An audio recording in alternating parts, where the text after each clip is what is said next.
Good morning, students. Assalamu alaikum. I welcome you all to my online platform ACCE Classroom. We are covering the third lecture of Finance Act 2024, paper taxation. Students आपको याद होगा कि हमने previous 2 lectures में 2 बातें cover की। एक बात हमने ये पढ़ी कि यूके टैक्स में आपके पास इनकम की 3 कैटेगरीज हैं, नॉन सेविंग इनकम और डिविडेंड इनकम। हमने कहा नॉन सेविंग इनकम क्या है? कोई भी ऐसी इनकम जिसको कमाने के लिए, जिसको अर्न करने के लिए आपको कंटिन्यूस एफर्ट या कंटिन्यूस सर्विस क्या करनी पड़े, प्रोवाइड करनी पड़े। जैसे कि आप कहीं जॉब करते हैं, आपका कोई बिजनेस है, आपने प्रॉपर्टी क्या दी हुई है बेटा, रेंट पे दी हुई है।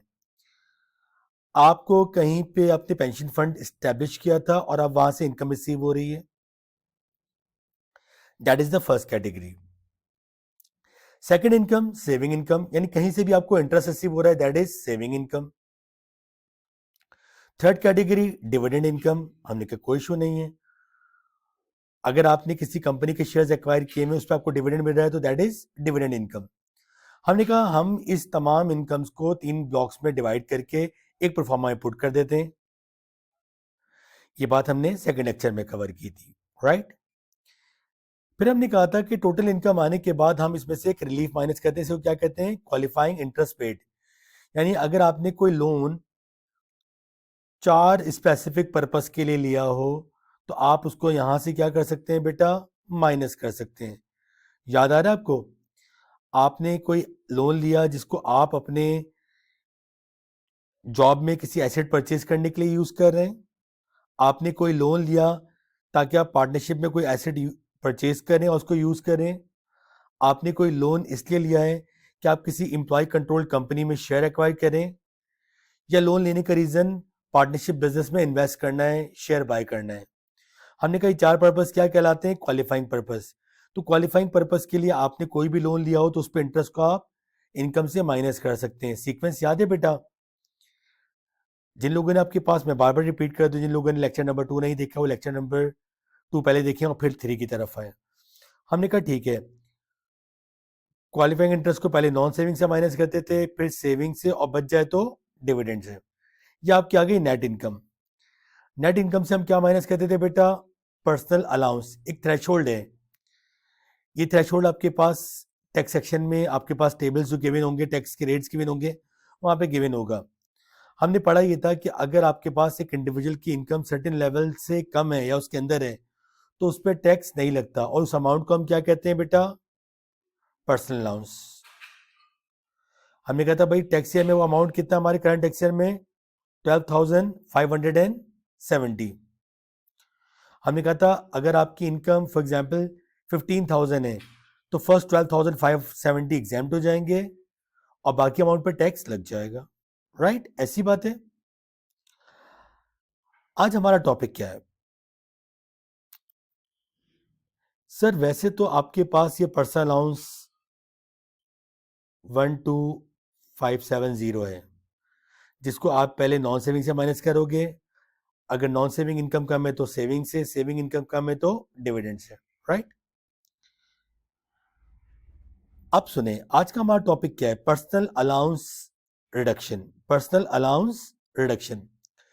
टैक्स वाले ये कहते हैं कि यार देखो, आप पर्सनल अलाउंस अगर ऐसे बंदे को दे रहे हो जिसकी इनकम कम है फिर तो ठीक है, लेकिन अगर एक ऐसा इंडिविजुअल है जिसकी इनकम एक सर्टेन थ्रेशोल्ड से बढ़ गई है तो उसको अलाउंस देने का फायदा नहीं है। कोई हाई नेटवर्थ इंडिविजुअल है, राइट, एक ऐसा इंडिविजुअल है जो बहुत ज्यादा अर्न कर रहा है तो उसको पर्सनल अलाउंस इतना देने की जरूरत नहीं है। रूल क्या है सर? टोटल इनकम निकाली, क्वालिफाइंग इंटरेस्ट पेड किए, उसके बाद नेट इनकम पे आ गया। अगर ये नेट इनकम 1 लाख पाउंड से ज्यादा है, ये नेट इनकम कितने बेटा, 1 लाख पाउंड से ज्यादा है, तो आप पर्सनल अलाउंस को रिड्यूस करोगे। सर व्हाट इफ अगर ये 90,000 होती, कोई जरूरत नहीं है, सीधा स्ट्रेट 12,570 लेस कर दें। लेकिन अगर net income is exceeding 1 lakh pound तो आपको इस पर्सनल अलाउंस को क्या करना पड़ेगा बेटा, रिड्यूस करना पड़ेगा. This is our topic today.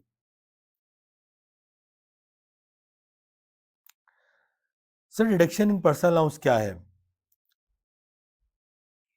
Read कर लेते हैं बेटा. If an individual adjusted net income exceed 1 lakh pound, this personal allowance is reduced by $1 for every $2 increase above 1 lakh. अब यहाँ पे सबसे पहले दो बातें समझनी है, रिडक्शन कैसे होनी है और किस अमाउंट की बेस पे होनी है. तो सबसे पहले उन्होंने यहाँ मेंशन किया है, हमें कैलकुलेट करना पड़ेगा बेटा क्या चीज, एडजस्टेड नेट इनकम. सर ये क्या होता है,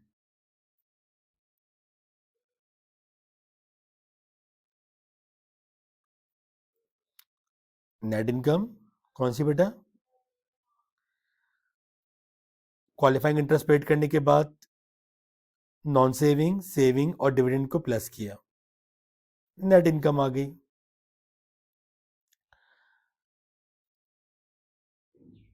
उसमें से हमने दो अमाउंट माइनस करने हैं. हमने कहा दो अमाउंट क्या है भाई, ये gift aid donation, gift aid donation. Sir gift aid donation क्या होता है, सर अगर मैंने बीइंग इंडिविजुअल किसी ऐसी चैरिटी को जो यूके के अंदर आपके पास टैक्स डिपार्टमेंट के साथ रजिस्टर्ड हो उसको दी है, तो उसे हम क्या कहते हैं बेटा, गिफ्ट एड डोनेशन. यूके में जो टैक्स डिपार्टमेंट है उसका नाम क्या है बेटा, जिस तरह पाकिस्तान में एफबीआर है, यूके में आपके पास HMRC है, his majesty revenue and custom department. तो अगर आपने कोई भी ऐसी चैरिटी जो दी है, जो कोई भी ऐसी डोनेशन दी है एक ऐसी चैरिटी को जो आपके पास टैक्स डिपार्टमेंट के, यूके के टैक्स डिपार्टमेंट के साथ क्या है बेटा, रजिस्टर्ड है, तो हम इसे क्या कहेंगे, गिफ्टेड डोनेशन. तो गिफ्टेड डोनेशन क्या है बेटा, डोनेशन टू रजिस्टर्ड चैरिटी. हमने कहा ठीक है. सर अब इसके अंदर एक बात को समझिएगा, ये अमाउंट यहां से जो माइनस हो गई क्या होगा, ग्रॉस. सर ग्रॉस से क्या मुराद है, बात को समझें. टैक्स डिपार्टमेंट यूके में जिसका नाम आपके पास क्या होता है बेटा, HMRC, his majesty revenue and custom department. HMRC आपके पास वो डिपार्टमेंट है जो टैक्स के रूल्स गवर्न करता है. उसने रूल क्या बनाया है, लोगों को इनकरेज करने के लिए कि वो सोशल वेलफेयर में पार्टिसिपेट करें, भलाई के कामों में पार्टिसिपेट करें. रूल क्या है आपके पास,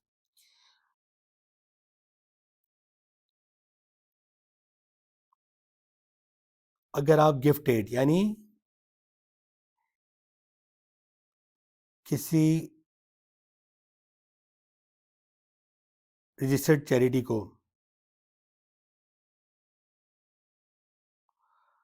100 पाउंड देना चाहते हैं, तो आप उसका नेट अमाउंट यानी आप उसका कंट्रीब्यूट करोगे कितना परसेंट बेटा, 80%. और 20% कौन कंट्रीब्यूट करेगा, टैक्स डिपार्टमेंट. यानी पैसे दो 80 रुपए और सवाब मिले 100 रुपए का. This is called gifted donation. आप जब भी कभी HMRC से रजिस्टर्ड चैरिटी को डोनेशन दोगे तो आपकी जो भी कंट्रीब्यूशन होगी उसको टैक्स डिपार्टमेंट 80% एज्यूम करेगा और 20% खुद कंट्रीब्यूट करेगा, right, just to encourage you, just to motivate you to pay more into registered charity. Example देखें. सर सपोज करें मिस्टर ए ने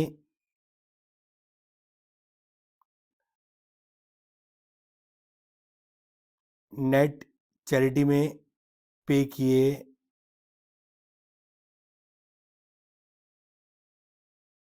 1250. टैक्स वाले क्या एज्यूम करेंगे, ये जो 1250 है कितना है बेटा, 80% है. कितना परसेंट है, 80%. टैक्स वाले इसको ग्रॉस अप करेंगे. मैं ऐसा पढ़ के आए बेटा,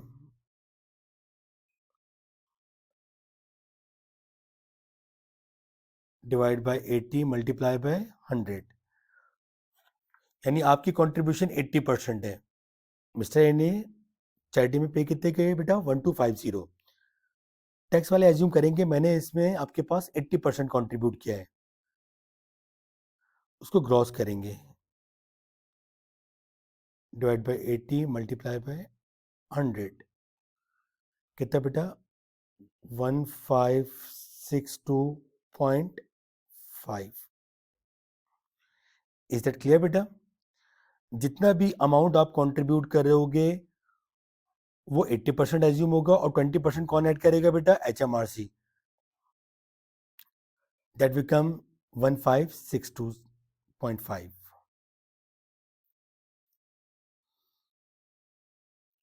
gross personal pension contribution, second factor. Sir एक तो आपके पास पेंशन स्कीम वो होती है जिसको मेरा एम्प्लॉयर मैनेज कर रहा होता है। एक पेंशन फंड ऐसा होता है कि मैं काम कर रहा हूँ फॉर एग्जांपल ABC लिमिटेड में, लेकिन मैंने मिजान के आपके पास पेंशन फंड में कंट्रीब्यूट कर रहा हूँ, जिसको मिजान का जो फंड है वो आपके पास मैनेज कर रहा है, मैं सिर्फ कंट्रीब्यूट कर देता हूँ other than my employment. This is called personally arrange pension plan या personal pension contribution. Sir UK में गवर्नमेंट ये इंकरेज करना चाहती है, यूके में अगर कोई बंदा अनएम्प्लॉयड है तो उसको अनएम्प्लॉयमेंट अलाउंस मिलता है। यूके में गवर्नमेंट ये चाहती है कि बंदा जो है ना आपके पास ड्यूरिंग इस वर्किंग टेन्योर वो अपने फ्यूचर का इंतजाम भी कर ले। इस इंकरेज करने के लिए उसने एक रूल बनाया है कि अगर आप अपने पर्सनल पेंशन प्लान में कंट्रीब्यूट करोगे तो अगेन आपकी जो कंट्रीब्यूशन होगी वो कितना परसेंट होगी बेटा? 80%। और 20% आपके पास कौन कंट्रीब्यूट कर रहा होगा उसके अंदर? HMRC। 20% कौन पे करेगा? आप मिस्टर ए। 80%। 20% कौन कंट्रीब्यूट करेगा? HMRC। सर फिर वही रूल, इसको भी ग्रॉस अप अगर करेंगे, अगर ये नेट दिया हो तो हम जितना अमाउंट दिया होगा उसको डिवाइड करेंगे 80 से,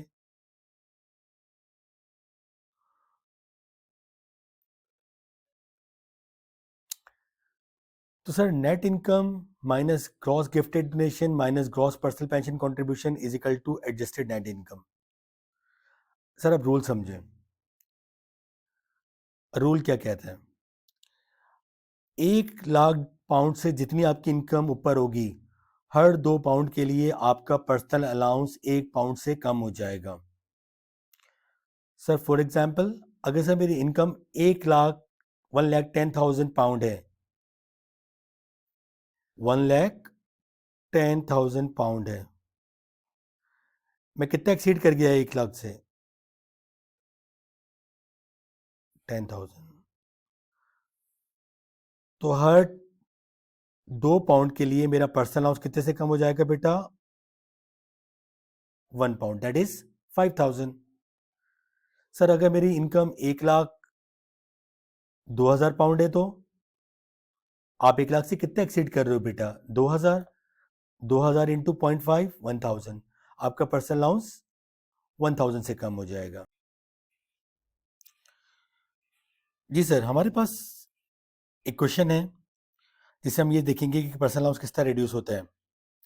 the following details are available for Philips for tax year 2024-25। ये बहुत इंपॉर्टेंट बात है, हमारा टैक्स ईयर 2024-25 है, ठीक है, हमारा सवाल भी इसी पे सेटअप होगा एग्जाम में। एम्प्लॉयमेंट इनकम 89,000, हमने कहा ठीक है। ट्रेडिंग इनकम 13,900, कोई इशू नहीं है। एम्प्लॉयमेंट इनकम कहीं जॉब करता है, ट्रेडिंग इनकम प्रॉफिट अर्न किया है। बिल्डिंग सोसाइटी इंटरेस्ट कहीं डिपॉजिट कराया हुआ था एक फाइनेंशियल इंस्टीट्यूशन में, वहां से इंटरेस्ट आ रहा है, ठीक है। प्रॉपर्टी इनकम कोई प्रॉपर्टी लेट आउट की हुई है उस पर आपके पास रेंटल्स आ रहे हैं, हमने कहा कोई इशू नहीं है। He paid gift aid donation net 1080, ये बात हमें पता है कि नेट जो पे कर रहा है वो कितना परसेंट है बेटा? 80%। 20% कौन पे कर रहा होगा? HMRC। And contributed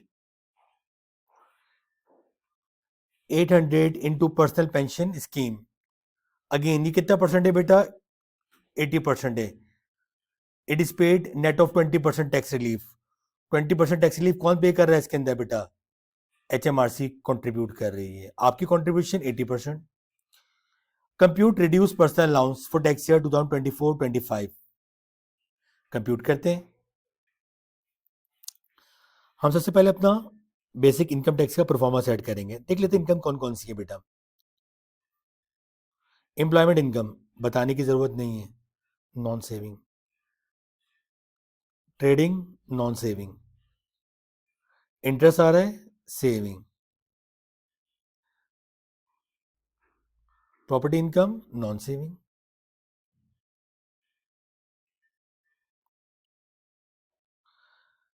sir dividend income बनाने की जरूरत ही नहीं है, डिविडेंड इनकम है ही नहीं, तो क्यों बनाऊं मैं।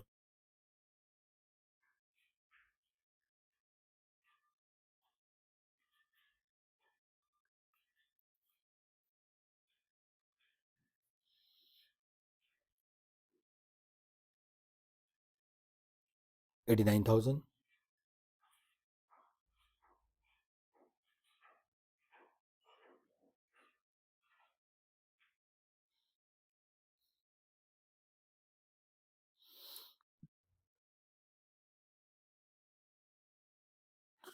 Trading income 13,900।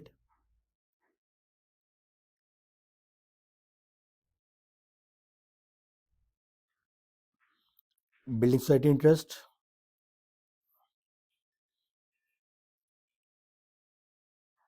8,000।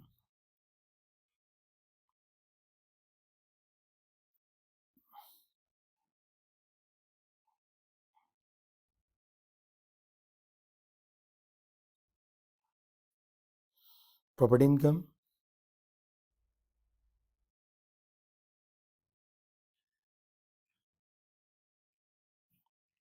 कैलकुलेटर है तो बेटा, ये तो स्ट्रेट आ गया बेटा 8,000।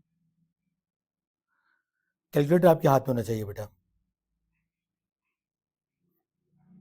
89,000 plus 13,900 plus 3,000, 105,900।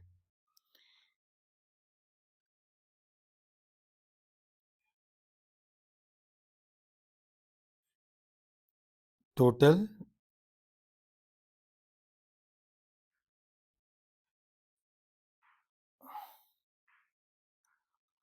Slash net income. Sir net income तो क्वालिफाइंग इंटरेस्ट माइनस करने के बाद आती है बेटा। जब क्वालिफाइंग इंटरेस्ट नहीं है तो जो टोटल इनकम है वही मेरी नेट इनकम है। ओके।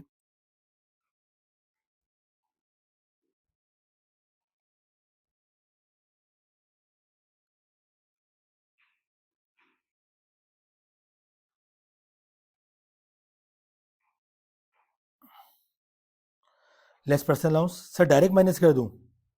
रुको, नेट इनकम पे पहुंचने के बाद चेक करो क्या ये 1 लाख से एक्सीड कर रहा है। ओ यस, ये 1 लाख से एक्सीड कर रहा है। रुकूं, इसका मतलब है पर्सनल अलाउंस कहाँ पे कंप्यूट होगा बेटा, वर्किंग में कंप्यूट होगा।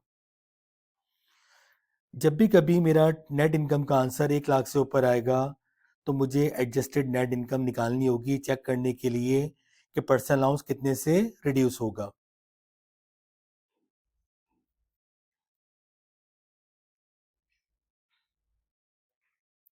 वर्किंग में आया,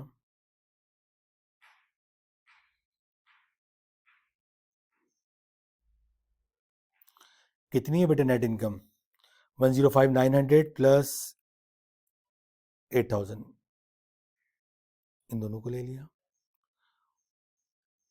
1,13,900।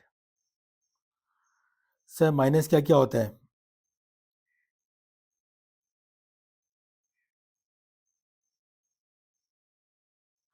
Gift rate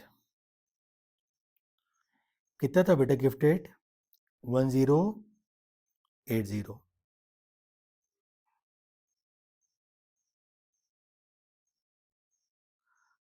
divide by 80 multiply by 100।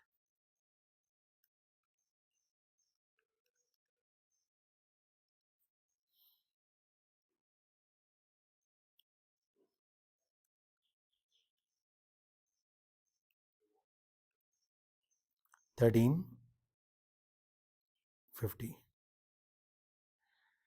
80% आप दोगे, 20% कौन कंट्रीब्यूट कर रहा है बेटा, HMRC,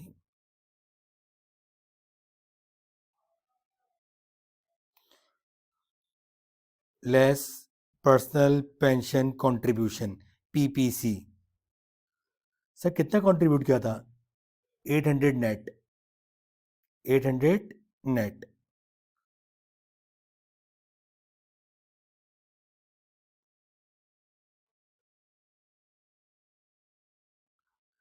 सर क्या ये एग्जाम में ग्रॉस भी गिवन हो सकती है? हाँ हो सकती है।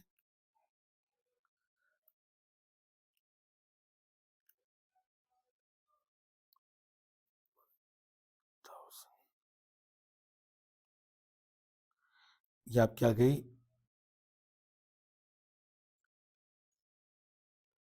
एडजस्टेड नेट इनकम कितनी आ रही है सर? कैलकुलेट कर लें। 150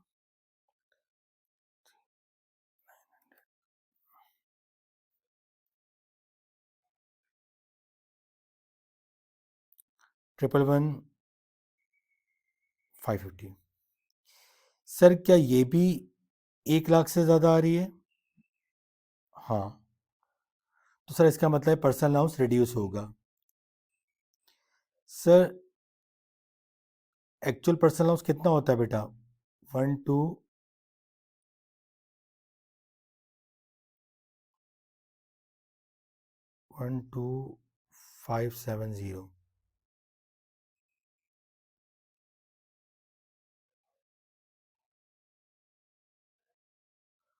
रिडक्शन आपकी एडजस्टेड नेट इनकम 1 लाख से जितनी ज़्यादा हो,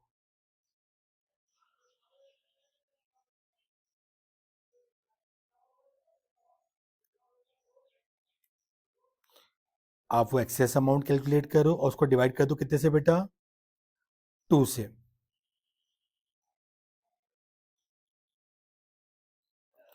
577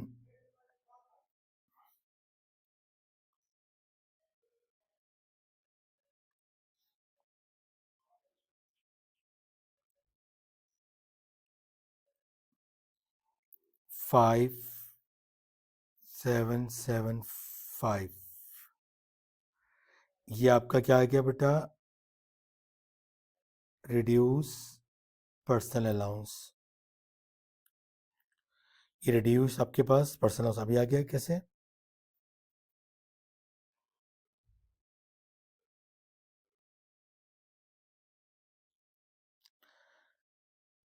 सर एक दफ़ा दोबारा दिखाऊं।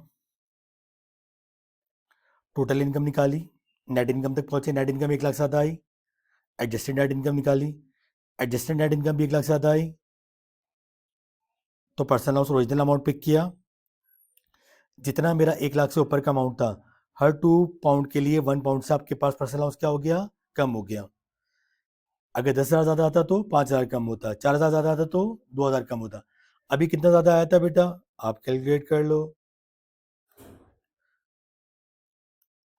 11,550 रुपये ज़्यादा आया था, तो कितने से कम हो गया बेटा? 5775 से। और रिड्यूस पर्सनल अलाउंस कितना आ गया आपका? 6795। ये आपका माइनस हो जाएगा 6795। क्या आ गई बेटा आपकी?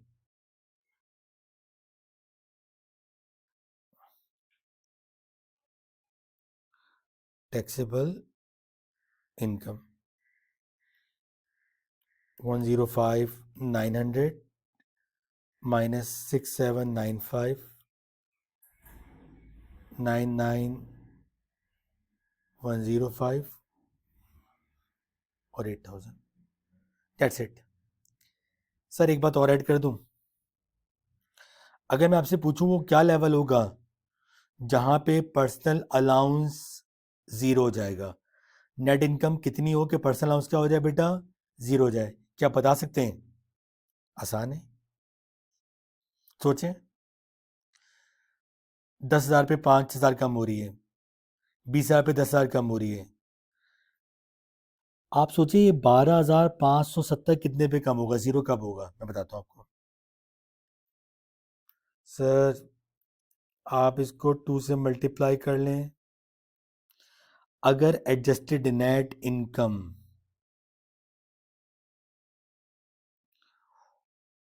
125140 होगी या इससे ऊपर होगी तो पर्सनल अलाउंस ऑटोमेटिकली नील हो जाएगा। नहीं समझ में आया तो करके देख लें बेटा, कोई मसला नहीं है।